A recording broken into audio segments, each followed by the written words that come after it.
Sa mga katik vloggers, mga subscribers, bagot sa kaluma, mga supporters, mga dumaan, dumalaw at bumisita sa channel, lahat ng mga viewers, secret viewers at silent viewers, magandang araw. So ito na yung isang Samsung na 21 inches, ganun pa rin flat ano. At makita nyo sa thumbnail yung problema nito, yung kanyang vertical ano, yung kanyang buka ng vertical ay hindi kumpleto. Napaka halos isang dangkal yung itim sa baba. So tuturo na natin sa inyo kung ano yung pinalitan ano. Ito lang yung pinalitan natin, no? Tingnan nyo. Tingnan yung mga paa. Kung susukatin mo to, yung capacitance value nito ay tama pa. Pero kapag nasa board na siya at tumatakbo na, may dumadaan na mga voltage kuryente, abnormal na yung kanyang operasyon. Kaya pag nakakita kayo ng mga ganito na yung paa, huwag nyo na pagtsagaan linisin. Palitan nyo na lang. Palitan nyo direct. Ayan siya. Oh.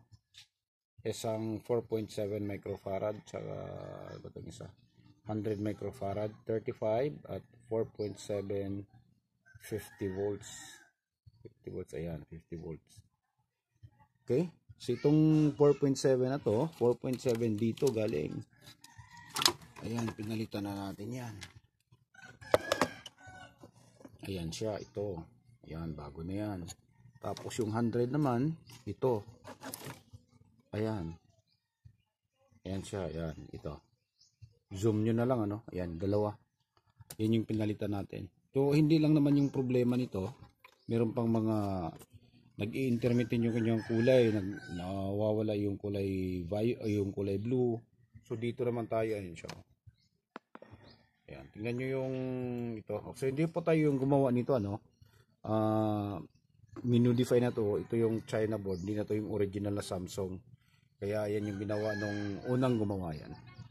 So, babaguhin natin to. Lilinisin natin yung gawa niya para maayos natin. Tapos, tingnan nyo naman, oh, dahil nga yung it's out nito ay mainit, ano. Hindi siya normal yung init. Nilagyan nila ng fan. So tama naman yung ginawa niya. Ayan siya. Tama yung ginawa niya. Kaya lang hindi niya ginawang matibay. So pwedeng matanggal kasi to. Okay? Ito rurupok to sa katagalan eh. Pwedeng matanggal at yung ginawa niyang rectifier filter dito, yan. Yung bridge type diode at capacitor. Pwedeng sumaya dito sa either dito sa board o dito sa heatsink po.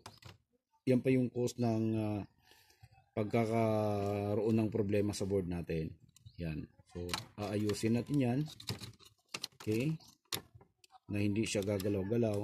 Tapos, sinya. Itong wire na to, aayusin natin to. Saka yung ito, lilinisin natin ito. Ayan o, hindi pa tawag nito.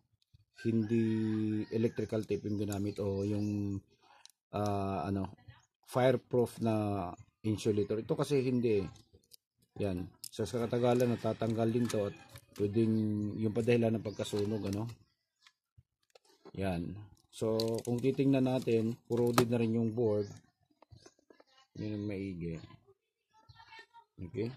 So nilinis na lang natin pakunti-kunti at yung nakita natin problema kanina, hinaling yung hinukos natin na kung saan yung saang stage natin dudukutin yung mga sirang pisa or hahanapin yung sirang pisa. Ayan. So okay na to. Papakita na lang natin sa inyo, ano. Saksak natin.